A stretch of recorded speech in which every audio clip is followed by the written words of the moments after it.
Movie की शुरुआत में हमें जैक नाम का आदमी दिखाया जाता है जो कि सी साइड पर गोल्फ खेल रहा था, मगर एक वैन उसका ध्यान भटका देती है, जिस बात पर जैक अपसेट होने के बजाय काफी ज्यादा खुश था। प्रोबेबली वो इन लोगों का विजिट एक्सपेक्ट कर रहा था। वेल, यहाँ पर आने वाले लोग सिटी के गैंगस्टर थे जो जैक से आर्म्स डील करना चाहते थे, मगर ठग्स का बॉस जैक को डील के हिसाब से पैसे नहीं देता है, जो बात जैक को बिल्कुल भी पसंद नहीं आती है, क्योंकि ये लोग बिना पैसे दिए ही आर्म्स खरीदना चाहते थे। तो वो इन ठग्स का रास्ता रोकने लगता है, जो बात बैड गाइज को पसंद नहीं आती है, जिससे इन लोगों के बीच गर्मा गर्मी होने लगती है। मगर जैक बिना डरे ठग्स के बॉस से पैसों की डिमांड करने लगता है, जो जैक के गट्स देखकर उसे $45,000 दे देता है, जो कि डील के हिसाब से काफी ज्यादा कम थे। तो जैक फिर से इनका रास्ता रोक लेता है, मगर इस बार ठग्स की पूरी तरह से सनक चुकी थी, जहां उनका लीडर जैक को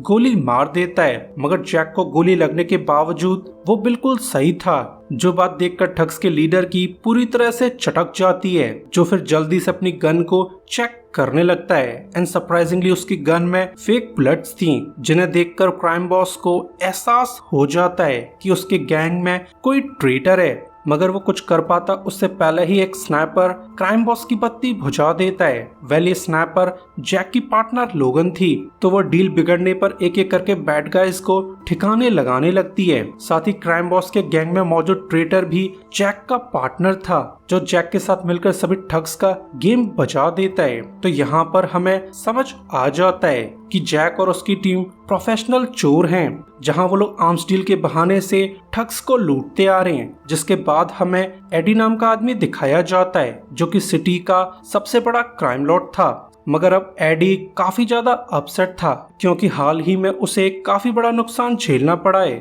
तो वो कुछ सोचकर अपनी सबॉर्डिनेट कैरन को कॉल लगा देता है, जो कि अपनी टीम के साथ केमन आइलैंड्स में चोरी कर रही थी। तो एडी का कॉल देखकर कैरन काफी ज्यादा घबरा जाती है, मगर फिर भी वो कुछ सोचकर कॉल को पिक कर लेती है, जहां एडी उससे पूछताछ करने लगता है कि तुम्हें मेरे ऑपरेशंस के बारे में आखिर कैसे पता चला, जिस पर कैरन उसे क्लियर कर देती है कि ऑब्वियसली तुमने इस ऑपरेशन को अबेंडन कर दिया था, तो अब तुम इस ऑपरेशन में इंटरेस्ट क्यों ले रहे हो। जिस पर एडी उसे टॉन्ट करने लगता है कि ये ऑपरेशन मेरा था, इससे कुछ भी फर्क नहीं पड़ता है कि मैंने इस ऑपरेशन को अबेंडन कर दिया था, बल्कि फर्क तो इस बात से पड़ता है कि तुमने मेरी बिना परमिशन के इस ऑपरेशन को करने की जरूरत की, जिसके लिए तुम्हें सजा मिलने वाली है। मगर कैरन कुछ कर पाती उससे पहले ही यहाँ पर पुलिस आ जाती है, जिसे ऑब्वियसली एडी ने बुलाया होगा। तो एडी उसे टॉन्ट करने लगता है कि अगर तुम जिंदा बच गई तो तुम्हें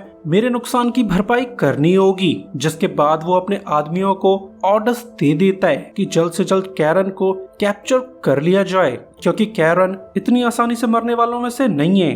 वहीं जैक अपनी पार्टनर लोगन के साथ घर लौट रहा था, तो लोगन को बोट में जैक और कैरन की फोटो मिल जाती है, जिसे देखकर लोगन काफी ज्यादा अपसेट थी, क्योंकि कैरन पहले जैक की गर्लफ्रेंड रह चुकी है, मगर कुछ साल पहले कैरन ने जैक को बिट्रे कर दिया था, जिस वजह से ये लोग अलग हो चुके थे। तो कैरन की फोटो देखकर लोगन उसे टॉन्ट करने लगती है कि तुम अब तक इस धोखेबाज को भुला नहीं पाए हो, जिस बात पर जैक ध्यान नहीं देता है, जो फिर अपनी करंट गर्लफ्रेंड जेना से मिलने चला जाता है, जो कि एक हॉस्पिटल में वेट की तरह काम किया करती थी। तो वो जैक को यहाँ देखकर काफी ज्यादा खुश थी।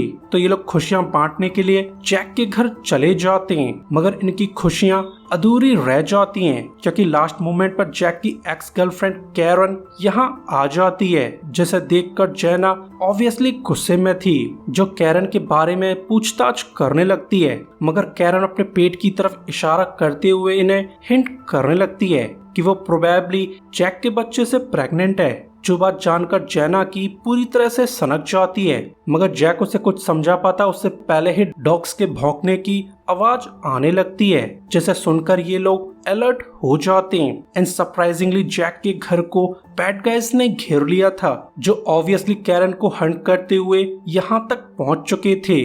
तो कैरन उन्हें वार्न कर देती है कि हमें जल्द से जल्द यहाँ से भागना होगा। वरना हम सभी लोग मारे जाएंगे। तो ये लोग पीछे के रास्ते से जैक की बोट तक पहुंच जाते हैं ताकि बैड गाइज से पीछा छुड़ाया जा सके। मगर एक ठग ने इन्हें भागते हुए नोटिस कर लिया था, जो बात वो बाकी ठग्स को भी इन्फॉर्म कर देता है। तो वो लोग जैक की बोट को चेज करने लगते हैं, जिससे इन लोगों के बीच तगड़ी गन फाइट चालू हो जाती है। मगर कैरन और जैक गजब के शूटर थे, जो जरा सी देर में बैड गाइज को ढेर कर देते हैं। मगर बैड गाइज का लीडर साइमन काफी ज्यादा फुर्तीला था, जो बड़ी चालाकी से इनकी बोट पर आ जाता है, जहां जैक और साइमन के बीच फाइट चालू हो जाती है। मगर जैक जैसे तैसे करके साइमन को बोट से गिराने में कामयाब हो जाता है, जिसके बाद वो लोग सेफ जगह पर चले जाते हैं, जहां जेना काफी ज्यादा डर चुकी थी। साथ ही वो जैक से काफी सवालों के जवाब जानना चाहती थी, जिनका जवाब देने के बजाय जैक उसे तसल्ली देने लगता है कि मैं इस मैटर को सॉल्व करने के बाद तुम्हारे पास लौट आऊंगा। और ऐसा कहते हुए जैक कैरन के साथ चला जाता है, जहां ये लोग अपने पास्ट की बातों को याद करने लगते हैं। ऑब्वियसली पहले ये लोग लवर रह चुके थे, जिस वजह से कैरन अब जैक के बच्चे से प्रेग्नेंट हो चुकी थी। तो जैक उन पर हमला करने वाले लोगों के बारे में पूछताछ करने लगती है, जिस पर लेडी उसे क्लियर कर देती है कि इन गुंडों को एडी ने भेजा होगा, जो कि सिटी का सबसे बड़ा क्राइम बॉस है। मगर अभी भी जैक को पूरी बात समझ नहीं आई थी। तो कैरन उसे क्लियर कर देती है कि मैं पहले एडी के लिए काम किया करती थी, जिस दौरान मुझे एडी के सीक्रेट ऑपरेशंस का पता चल गया था। तो अब एडी मुझे जान से मरवाना चाहता है, जिस बात से जैक को जरा भी फर्क नहीं पड़ता है, क्योंकि उसे कैरन की बातों पर जरा भी भरोसा नहीं हुआ था। तो कैरन उसे लालच देने लगती है कि हम एडी का एक ऑपरेशन करके 30 मिलियन कमा सकते हैं, जहां बस हमें एक आर्मर ट्रक को लूटना होगा, जो बात जैक का इंटरेस्ट पिक कर लेती है। तो वह इस चोरी के बारे में कैरन से डिटेल्स लेने लगता है। वहीं साइमन अपने बॉस एडी के घर लौट आया था, जहां वो एडी को मिशन फेलियर की रिपोर्ट देने लगता है। मगर एडी उसकी बातों पर ध्यान नहीं देता है, क्योंकि वो तो रॉबर्ट नाम के आदमी के साथ चेस खेल रहा था। जहां एडी उस बंदे से कैरन के बारे में पूछताछ करने लगता है कि कैरन को हमारे ऑपरेशंस के बारे में आखिर कैसे पता चला, मगर वो बंदा इन बातों के जवाब नहीं देता है। तो साइमन एडी के इशारे पर उस बंदे को हर्ट करने लगता है, जो हार मानकर एडी को रिवील कर देता है कि मैंने ही कैरन को सब कुछ सच बता दिया था, जिससे अब कैरन को तुम्हारे सभी ऑपरेशंस के बारे में पता चल चुका है, जो बात एडी को पसंद नहीं आती है। तो वो इस बंदे का हैप्पी बर्थडे करवा देता है। वहीं जैक अपनी पार्टनर लोगन के साथ गोल्फ खेल रहा था, मगर अब लोगन काफी ज्यादा अपसेट थी, क्योंकि जैक कैरन के साथ मिलकर चोरी करना चाहता था, जो कि उनकी टीम को भारी पड़ सकता है, क्योंकि कैरन एक धोखेबाज है, जो पहले भी जैक का यूज करके उसे बिट्रे कर चुकी थी। तो लोगन साफ कर देती है कि मैं इस चोरी में शामिल नहीं होना चाहती। तो जैक भी उसे क्लियर कर देता है कि कैरन मेरे बच्चे से प्रेग्नेंट है, तो मुझे उसकी खातिर ये काम करना ही होगा, जिस बात पर लोगन को भरोसा नहीं होता है कि कैरन उसके बेबी से प्रेग्नेंट है। मगर जैक के ज्यादा इंसिस्ट करने पर लोगन उसकी बात मान जाती है, जिसके बाद ये लोग चोरी के बारे में डिस्कशन करने लगते हैं, क्योंकि चोरी के लिए उन्हें प्रोफेशनल टीम की जरूरत थी। तो वो लोग सबसे पहले ड्राइवर की तलाश में एक बार चले जाते हैं, जहां पर एंड्रयू नाम का बंदा नशे में टल्ली पड़ा हुआ था। तो जैक उसे अपने काम के लिए रिक्रूट करने लगता है, मगर लोगन को जरा भी भरोसा नहीं होता है कि ये नशेड़ी उनका काम बखूबी कर पाएगा। मगर जैक लोगन को भरोसा दिलाने लगता है कि ये बंदा सिटी का टॉप क्लास ड्राइवर है, जो हमारा काम अच्छे से कर सकता है। तो एंड्रयू भी इतनी तारीफें सुनकर काफी ज्यादा खुश था, जो इस डील को एक्सेप्ट कर लेता है। जिसके बाद हमें कैरन दिखाई जाती है, जो जैक के रूम में जाकर उसे सिड्यूस करने लगती है। मगर जैक को अच्छे से अंदाजा हो चुका था कि ये लेडी उसका यूज करना चाहती है। तो वो कैरन और बच्चे की सेफ्टी के लिए वार्न कर देता है कि तुम इस चोरी में शामिल नहीं हो सकती हो, जो बात कैरन को पसंद नहीं आती है, क्योंकि उसे भी एहसास हो गया था कि जैक उस पर भरोसा नहीं करता है, और इसी वजह से वो कैरन को चोरी में शामिल करना नहीं चाहता था। जिसके बाद ये लोग अगले दिन निकोलस नाम के आदमी के पास चले जाते हैं, जो कि गजब का शूटर था, जो अपना सर खाने वाली बीवी से दूर रहने के लिए इस डील को एक्सेप्ट कर लेता है। जिसके शामिल होते ही इनका क्रू भी पूरा हो जाता है। तो जैक टीम के सामने हाइस्ट प्लान को डिस्कस करने लगता है कि कल 30 मिलियन के हीरो को आर्मर्ड ट्रक से ट्रांसपोर्ट किया जाएगा, जिसे चुरा कर हम लोग अमीर हो सकते हैं। मगर ये चोरी इतनी भी आसान नहीं होने वाली है, क्योंकि उस आर्मर्ड ट्रक में टॉप क्लास सिक्योरिटी सिस्टम्स लगे हुए हैं, जिन्हें ड्यूटी पर असाइंड गार्ड के अलावा कोई भी एक्सेस नहीं कर सकता है। और फिर जैक सभी लोगों को उनका काम असाइन करने लगता है और फिर जल्द ही चोरी वाला दिन आ जाता है, जहां एक आर्मर्ड ट्रक कहीं जा रहा था। तो उसे देखकर लोगन टीम को अलर्ट कर देती है। तो निकलस बड़ी चालाकी से ट्रक को ठोक देता है, जिससे ड्राइवर ट्रक को रोकने पर मजबूर हो जाता है। और इसी समय जैक और एंड्रयू एक टो ट्रक को लेकर यहाँ आ चुके थे, जो उस आर्मर्ड ट्रक को टो करके यहाँ से निकलने लगते हैं। पर तभी यहाँ पर कुछ गाड़ियाँ आने लगती हैं, जिन्हें देखकर लोगन टीम को अलर्ट कर देती है। तो उन्हें देखकर जैक को गड़बड़ का एहसास हो जाता है। एडी भी इस ट्रक में मौजूद हीरो को चोरी करना चाहता था, मगर कैरन ने इस बात की जानकारी टीम से छुपा ली थी, जिसके बाद एडी के गुंडे इन्हें चेज करने लगते हैं। मगर एंड्रयू गजब का ड्राइवर था, जो एक कार को क्रैश कराने में कामयाब हो जाता है और दूसरी कार को जैक उड़ा देता है। मगर साइमन अभी भी इनके पीछे पड़ा हुआ था, जो बड़ी फुर्ती दिखाते हुए ट्रक पर चढ़ जाता है, जहां वो सबसे पहले आर्मर्ड ट्रक पर ट्रैकर लगा देता है ताकि इस ट्रक को ट्रैक किया जा सके। और फिर वो ड्राइवर विंडो पर जाकर एंड्रयू को थ्रेटन करने लगता है। मगर एंड्रयू भी गजब का ड्राइवर था, जो जैसे तैसे करके साइमन को गिराने में कामयाब हो जाता है। जिसके बाद ये लोग ट्रक को लेकर अपने बेस लौट आते हैं, जहां इनके सामने एक और प्रॉब्लम खड़ी हो चुकी थी कि इस ट्रक के डोर को तो सिर्फ अंदर से ओपन किया जा सकता था। तो जैक को अंदाजा हो जाता है कि आर्मर्ड ट्रक के अंदर एक सिक्योरिटी गार्ड अभी भी मौजूद है। तो वो आर्मर्ड ट्रक के अंदर पानी छोड़ने लगता है, जिससे वो गार्ड ट्रक के डोर को ओपन करने पर मजबूर हो जाता है। जिसके बाद टीम ट्रक के अंदर मौजूद हीरो को हासिल कर लेती है। तो इतने सारे हीरो को देखकर टीम काफी ज्यादा खुश थी, मगर न जाने क्यों जैक को वियर्ड फीलिंग्स आ रही थी। मगर फिर भी ये लोग हीरो को लेकर यहाँ से निकलने लगते हैं, जहाँ टीम को जरा भी अंदाजा नहीं हुआ था कि कैरन दूर से इन पर नजर रख रही थी, जो इन्हें जाता हुआ देखकर खुशियां मनाने लगती है, क्योंकि कैरन ने शुरुआत से टीम को पूरी जानकारी नहीं दी थी कि ट्रक में एक हिडन सेफ मौजूद है, जिसके अंदर एक तरह की डिवाइस रखी हुई थी, जिसकी रियल वैल्यू हीरो से भी कई गुना ज्यादा थी। और शुरुआत से ही कैरन इस डिवाइस को चुराना चाहती थी। बाकी सब तो जैक की टीम को बेवकूफ बनाने के लिए किया गया था, मगर वो इस डिवाइस को लेकर निकल पाती उससे पहले ही एडी यहाँ आ जाता है, जो कैरन से उस डिवाइस की डिमांड करने लगता है, जिसे ऑब्वियसली कैरन हैंडओवर करना नहीं चाहती थी। तो एडी उसे मारने के लिए रेडी हो जाता है, मगर उसके ऐसा करने से पहले ही जैक यहाँ आ जाता है। मगर उसे यहाँ देखकर एडी जोर जोर से हंसने लगता है, ये कहते हुए कि जैक तुम बहुत बड़े बेवकूफ हो, जिसने कैरन जैसी लेडी पर भरोसा कर लिया था। तुम्हें तो जरा भी अंदाजा नहीं हुआ है कि कैरन शुरुआत से ही तुम्हें बेवकूफ बना रही थी, क्योंकि वो ना तो तुमसे प्यार करती है और ना ही वो तुम्हारे बच्चे की माँ बनने वाली है। जिस बात पर जैक काफी ज्यादा कंफ्यूज था। तो एडी बिना हेजिटेशन किए कैरन के पेट में गोली मार देता है, जिसके लगने के बावजूद कैरन बिल्कुल ठीक ठाक थी, क्योंकि उसने अपनी ड्रेस में एक तरह की पाउच छुपा रखी थी, जिसमें गोली लगने से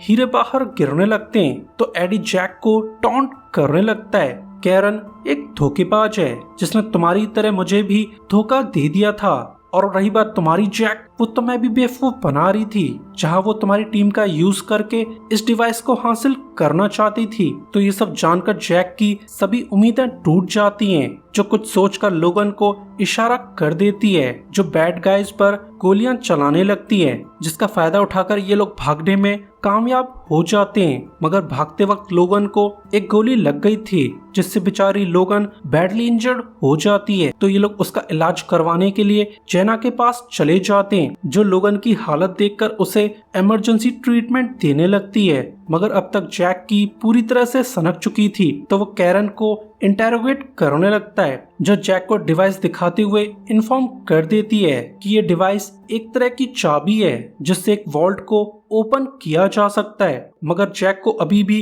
कुछ भी समझ नहीं आया था, तो कैरन उसे क्लियर कर देती है कि CIA का कार्गो प्लेन एक वॉल्ट को लेकर यहाँ से उड़ने वाला है, जिसके अंदर 500 मिलियन के डायमंड्स मौजूद हैं। जो बात जानकर जैक काफी ज्यादा अपसेट था, क्योंकि ये लेडी शुरुआत से ही उसका यूज कर रही थी, जिसमें उसने लगभग जैक की टीम को मरवाई दिया था। तो वह इस डिवाइस को लेडी के पास छोड़कर यहाँ से जाने लगता है, ये कहते हुए कि तुम बहुत ही घटिया इंसान हो, जिसे अपने अलावा किसी की फिक्र नहीं होती है। जो बात सुनकर कैरन काफी ज्यादा दुखी थी, जो डिवाइस को यहीं छोड़कर बाहर चली जाती है। मगर जल्द ही उसे कैप्चर कर लिया जाता है। तो एडी जैक को कॉल करके उसे इन्फॉर्म कर देता है कि मैंने तुम्हारी एक्स गर्लफ्रेंड को कैप्चर कर लिया है, तो क्यों ना एक सौदा करें, तुम मुझे उस डिवाइस को लौटा दो, मैं कैरन की जान बख्श दूंगा। जो बात सुनकर जैक कॉल काट देता है, क्योंकि अब उसे कैरन के जीने और मरने से कोई भी फर्क नहीं पड़ता है। मगर लोगन उसे समझाने की कोशिश करने लगती है कि जैक तुम अच्छे इंसान हो, जो कैरन की तरह मतलबी नहीं हो सकते, तो हमें कैरन की जान बचानी होगी। वैसे भी एडी हमारा दुश्मन बन चुका है, जो किसी भी हाल में हमें जिंदा नहीं छोड़ेगा। तो जैक कुछ सोचकर बाकी हीरे चुराने का प्लान करने लगता है, जिसके लिए ये लोग CIA की एयरफील्ड पर नजर रखने लगते हैं, जहां पर काफी ज्यादा गार्ड्स थे। मगर एंड्रयू एक आइसक्रीम ट्रक लेकर एयरफील्ड पर चला जाता है, जिससे सभी गार्ड्स का ध्यान भटक जाता है, जो उस ट्रक को चेज करने लगते हैं। और इसी सब का फायदा उठाकर जैक कार्गो प्लेन तक पहुंच जाता है, जहां वो एक वॉल्ट पर डिवाइस लगाकर उसे ओपन करने लगता है। मगर वो ओपन कर पाता उससे पहले ही साइमन यहाँ आ जाता है, जो ऑब्वियसली जैक को मारना चाहता था। मगर उसके ऐसा कर पाने से पहले ही एक CIA एजेंट यहाँ आ जाता है, जो इन दोनों पे ही गोलियां चलाने लगता है। तो जैक कुछ सोचकर प्लेन से बाहर कूद जाता है, जिससे CIA एजेंट का ध्यान भटक जाता है। तो साइमन जल्दी से पायलट कैबिन जाकर प्लेन को उड़ाने लगता है। जैसा करने में वो कामयाब भी हो जाता है, मगर उसे जरा भी अंदाजा नहीं हुआ था कि वो CIA एजेंट भी जैक का पार्टनर था, जो शुरुआत से ही साइमन को बेवकूफ बनाना चाहते थे। जिसके बाद इन्हें एडी का कॉल आ जाता है, जो जैक को टॉन्ट करने लगता है कि वाकई में जैक तुम कमाल के हो, मगर अब वो हीरे मुझे मिल चुके हैं, तो जल्द ही कैरन और तुम्हारा सफाया कर दिया जाएगा। तो जैक भी उसे टॉन्ट कर देता है कि मैं कार्गो प्लेन में वॉल्ट खोलने की बजाय बॉम्ब्स लगाने गया था, जिसके ऐसा कहते ही प्लेन में ब्लास्ट हो जाता है, जिसकी वजह से वो वॉल्ट प्लेन से पानी में गिर जाती है, जहां पर जैक की टीम का मेंबर निकलस पहले से मौजूद था। तो ये बात जानकर एडी काफी ज्यादा अपसेट था, तो वो जैक से सौदा करने लगता है कि तुम मुझे वॉल्ट दे दो, कैरन को बख्श दूंगा, जिस डील को जैक एक्सेप्ट कर लेता है। जिसके बाद हमें एडी का घर दिखाया जाता है, जहां पर जैक उस ट्रक में अपने वॉल्ट को लेकर यहाँ आ चुका था। तो एडी भी कैरन को रिहा कर देता है, मगर एडी भी अपने असूलों का पक्का था, जो इन्हें मारने के ऑर्डर्स दे देता है। जिस बात का एहसास जैक को पहले से हो चुका था, तो वो अपने ट्रक को ब्लास्ट कर देता है, जिससे बैड गाइज का ध्यान भटक जाता है। और इसी डिस्ट्रैक्शन का फायदा उठाकर एडी बिल्डिंग में एंटर कर जाता है, जिसका ऑब्वियसली पीछा किया जाता है। मगर बिल्डिंग के अंदर जैक का CIA एजेंट वाला दोस्त पहले से मौजूद था, जो एक एक करके बैड गाइज को हंट करने लगता है। वहीं साइमन जैक के पीछे पड़ा हुआ था, जहां इन दोनों के बीच तीसरी बार फाइट चालू हो जाती है। मगर साइमन जैक को मार पाता उससे पहले ही कैरन यहाँ आ जाती है, जो साइमन को मारकर जैक को बचा लेती है। और फिर जल्द ही ये लोग बिल्डिंग की रूफ पर पहुंच जाते हैं, जहां पर एंड्रू पहले से ही हेलीकॉप्टर लेकर आ चुका था। मगर ये लोग भाग पाते उससे पहले ही एडी यहाँ आ जाता है। मगर एडी को जरा भी अंदाजा नहीं हुआ था कि ये सब जैक का बिछाया हुआ ट्रैप था, क्योंकि अपोजिट बिल्डिंग पर लोगन मौजूद थी, जो जैक का इशारा मिलते ही एडी और उसके गार्ड्स को गोलियों से भून देती है। और अब एडी और उसके गैंग का खात्मा हो चुका था।